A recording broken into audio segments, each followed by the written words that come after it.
Hello everyone, hey I am back with a video lecture. और आज हम discuss करेंगे टू जॉइंट और मल्टी जॉइंट मसल्स को। मेजरली टू जॉइंट और मल्टी जॉइंट मसल आपकी ह्यूमन बॉडी का एक बहुत इंपॉर्टेंट पार्ट है। जैसे हमें पता है हमारी बॉडी में काफ़ी ऐसे जॉइंट मसल्स हैं जो एक सिंगल जॉइंट पे प्रेजेंट नहीं होते, ठीक है। दो से ज़्यादा जॉइंट्स पे क्रॉस कर रहे होते हैं या उससे भी ज़्यादा, ठीक है। मतलब टू जॉइंट्स तो होते हैं इन्वॉल्वमेंट ज़्यादातर में, लेकिन कुछ ऐसे भी हैं जिनमें उससे भी ज़्यादा होती है, ठीक है।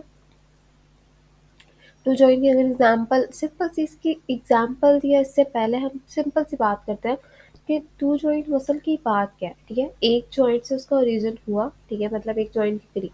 अब उसने एक जॉइंट क्रॉस किया, उसने सेकंड जॉइंट भी क्रॉस किया, लेकिन उसकी इंसर्शन जाके दो जॉइंट्स क्रॉस करने के बाद हुई, ठीक है। सो मेजरली ऐसे जॉइंट्स को हम कहते हैं टू जॉइंट मसल्स, ठीक है। मल्टी जॉइंट्स में ऐसे ही होते हैं जिनमें टू और मोर देन टू जॉइंट्स या मल्टीपल जॉइंट्स को टारगेट कर रहे होते हैं, ठीक है। समटाइम्स एक ही एरिया पे वो दो तीन जॉइंट्स को टारगेट कर रहे होते हैं, एक हेड किसी साइड पे, एक हेड किस साइड पे। तो इस तरह के मसल्स को हम मेजरली कह रहे होते हैं कि कुछ ऐसे मसल्स होते हैं ना, जैसे ट्राइसेप्स वगैरह हो गया, एक हेड एक साइड पे, एक हेड दूसरे जॉइंट की साइड पे। तो इस तरह से जो मसल्स हैं आपके पास मेजरली वो टू जॉइंट या मल्टी जॉइंट मसल्स कहलाते हैं, ठीक है।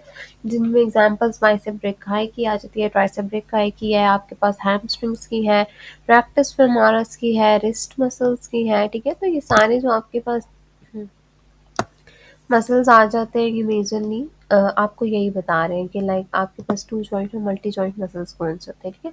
सो अब हमारे पास इसको पढ़ने का खास मकसद है, जाहिर सी बात है कि हमारे पास ये मसल्स जो होते हैं इन्फ्लुएंस करते हैं मूवमेंट को, ठीक है। क्योंकि सिमल्टेनियसली क्रॉस कर रहे होते हैं, इनके बीच में कोई गैप नहीं होता, तो जिसकी वजह से आपके जो फंक्शनल लिमिटेशंस हैं, फंक्शनल इफेक्टिवनेस है या इश्यूज हैं, वो कैसे आते हैं, ठीक है। सबसे पहली चीज़ इफ़ेक्टिवनेस फैक्टर पे होती है, ठीक है। लाइक फैक्टर्स जो इफ़ेक्ट हो रहे हैं, मतलब जो इफ़ेक्टिवनेस को अफेक्ट कर रहे हैं, that are depend on muscle attachment. हमें पता है जहाँ पे मसल अटैचमेंट हुई है उसके अकॉर्डिंगली हो सकती है। मसल टाइट होगा, लैक्सिक होगा, उस पे है, किसी और मसल्स की इन्वॉल्वमेंट तो नहीं है वहाँ पे। उन सारी चीज़ों पे डिपेंड करते हैं, मतलब उन सारे फैक्टर्स पे ये डिपेंड करेगी कि मसल की अटैचमेंट कहाँ पे है, टाइटनेस, फ्लेक्सिटी, इन्वॉल्वमेंट उनकी दूसरे मसल्स के साथ किस तरह की है, इन सारी चीज़ों पे, ठीक है। अब ये अनलाइक नहीं है, ऐसा नहीं है कि वन जॉइंट मसल की तरह ये भी बहुत ज़्यादा हो, लेकिन टू जॉइंट मसल्स जो होते हैं ना वो जनरेट करते हैं force with the transfers component, like strong force है, ठीक है। ट्रांसफर्स एरिया में ज़्यादा से ज़्यादा और जितना हो सकता है कि एक स्ट्रॉन्ग सी मूवमेंट क्रिएट करने की कोशिश करते हैं, ठीक है।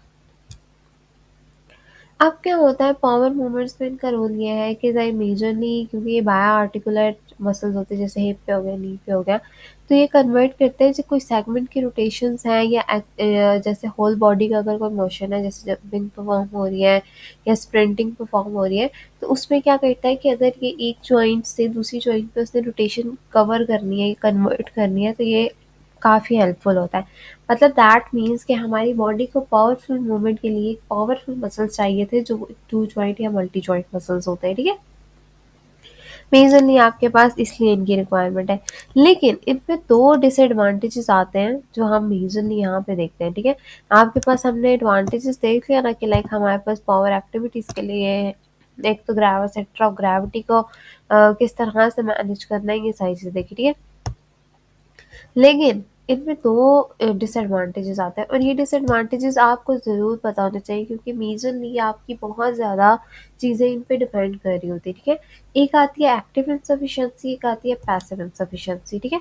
अब इसके साथ साथ मैं आपको एक थेरा की बुक से पढ़ दिखाती हूँ, लाइक आप थेराप्यूटिक्स पढ़ोगे नेक्स्ट ईयर में, तो आपको थोड़ा सा आइडिया मैं उधर से दूँगी कि वहाँ पे ज़्यादा ईजी लिखा हुआ है, ठीक है।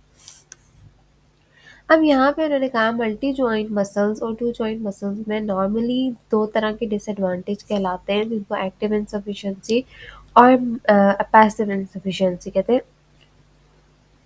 अब उन्होंने आपको ना यहाँ पे एग्जाम्पल के साथ बताया, ठीक है। आपकी बुक में भी है, लेकिन यहाँ पे थोड़ी इजी तरीके से उन्होंने बताई है, तो मैं आपको यहाँ से बता रही हूँ, ठीक है। टू जॉइंट मसल जैसे एल्बो के जॉइंट्स हैं, बाइसेप्स की मसल्स हैं, अगर वो कॉन्ट्रैक्ट करते हैं, ठीक है, वो क्या करते हैं, कॉन्ट्रैक्ट करते हैं, तो एल्बो फ्लेक्शन में जाती है, फोरआर्म सुपिनेशन में। अगर आप अब आपने ये पूरी मूवमेंट डेवलप करनी है, ठीक है। एल्बो पे फ्लेक्शन की, ठीक है, फिर आपने इस पे सुपिनेशन तो हो जाती है, मैक्सिमम लोग सुपिनेटेड करके ही एल्बो की फ्लेक्शन परफॉर्म करते हैं, ठीक है। विद दैट आप शोल्डर पे भी फ्लेक्शन कॉज करो, ठीक है, जहाँ तक मैक्सिमम लेके जाते हो। अब मैक्सिमम यहाँ पे क्या हुआ है कि एक बाइसेप मसल जिसकी हम एग्जांपल ले रहे हैं, टू जॉइंट मसल है, वो अपनी मैक्सिमम कैपेसिटी तक शॉर्टन हो गया, ठीक है, मतलब जितना वो छोटा हो सकता था वो उतना कॉन्ट्रैक्ट कर चुका है, ठीक है, इससे ज्यादा वो कॉन्ट्रैक्ट नहीं कर सकता। ऐसे मसल्स को कहते हैं हम एक्टिव इनसफिशिएंट, ठीक है। मतलब ये कि वो एक प्रॉपरली एंड स्टेज तक पहुंच गया है जहाँ पे वो इससे ज्यादा इससे ज़्यादा शॉर्टनिंग की तरफ नहीं जा सकता। ऐसे मसल्स को आप कहते हो एक्टिव इनसफिशिएंट, ठीक है। मेजरली आपको इसलिए बताया जाता है कि एक्टिव इनसफिशिएंसी का ये होती है कि लाइक आप सिंपल सी एग्जांपल से इसलिए आपको समझाया जाता है कि आपको पता चल जाए कि देखो आप अपनी बॉडी पे जैसे परफॉर्म करोगे ना, एल्बो की फ्लेक्शन परफॉर्म की, ठीक है, विद दैट आपकी बुक में भी काफ़ी एग्जांपल्स है बट मुझे ये ज़्यादा इजी लगती है तो मैं आपको इससे समझा रही हूँ, ठीक है। एल्बो की फ्लेक्शन परफॉर्म की, सुपिनेशन नॉर्मली हो जाती है, ठीक है, फिर दैट आप शोल्डर की फ्लेक्शन जहाँ तक आप परफॉर्म कर सकते हो, ठीक है। अब आप देखोगे कि इससे ज़्यादा बाइसेप कॉन्ट्रैक्ट नहीं कर सकता यार, कितना करेगा, बस काफ़ी है, इट्सेल्फ वो इतना टाइट हो चुका है कि अब उससे ज़्यादा वो कॉन्ट्रैक्ट नहीं कर सकता। दैट इज़ द पोजीशन जहाँ पे आपका मसल कंप्लीटली टाइटेड हो चुका है, अपना पूरा रोल प्ले कर चुका है, ठीक है, कंप्लीटली, ठीक है। इससे ऐसे एरिया में उसको हम कहते हैं एक्टिव इनसफिशिएंट। लेकिन ये इनका डिसएडवांटेज इसलिए है क्योंकि हमारे पास फर्दरली इससे ज़्यादा मूवमेंट अगर आप ये कंबाइन करवाना चाह रहे हो तो नहीं होती, तो हमें इन मूवमेंट्स को अलग अलग परफॉर्म करवाना पड़ता है। इस केस में उन्होंने इनको टाइटन कहा, ठीक है। ये डिसएडवांटेज का है, सॉरी।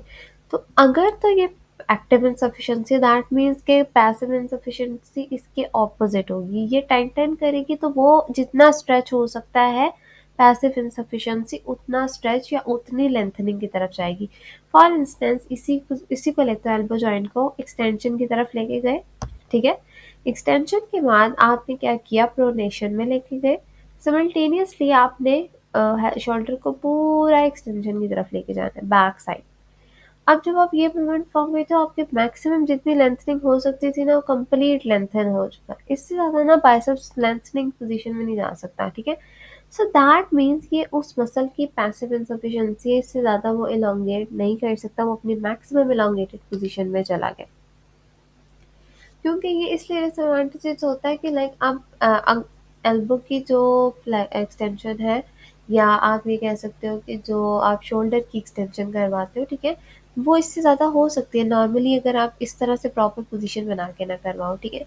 लेकिन क्योंकि मसल इटसेल्फ रोल प्ले कर रहा है एल्बो के शोल्डर की एक्सटेंशन में, तो जो जॉइंट मसल है तो ये इससे ज़्यादा मैक्सिमली कितना पीछे जाएगा, कितना जा सकता है, ठीक है। सो दैट मीन्स कि ऐसे मसल्स थोड़े से डिसएडवांटेजेस होते हैं कि इनको इन चीज़ों को परफॉर्म करने में इशू आता है, ठीक है।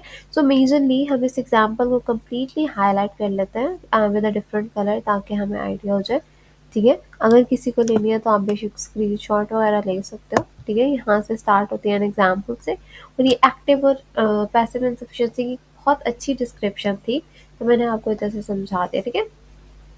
नो डाउट आपकी बुक में भी अच्छी दी हुई है, लेकिन स्टिल जहाँ पे जितना हो सकता है इजी हो आप वहाँ से पढ़ो, ठीक है। सो मेजरली आपके पास एक्टिव और पैसिव इनसफिशिएंसी इन दोनों चीज़ों को कहते हैं, ठीक है।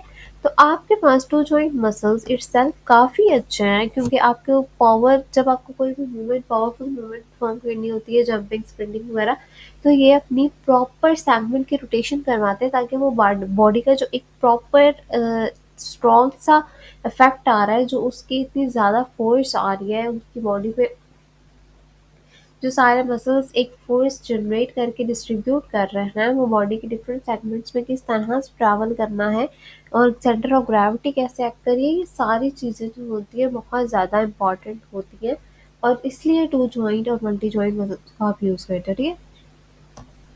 सो मेजरली इसमें यही चीज़ें थी, ठीक है।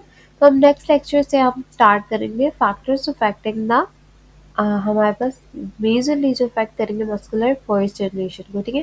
तो मेजरली इसमें फोर्स वेलोसिटी का रिलेशनशिप होता है हम फोर्स वेलोसिटी है, फिर उसके बाद आपके पास लेंथ टेंशन है, स्ट्रेच शॉर्टिंग साइकिल्स हैं, ये हम डिस्कस करेंगे नेक्स्ट लेक्चर्स में।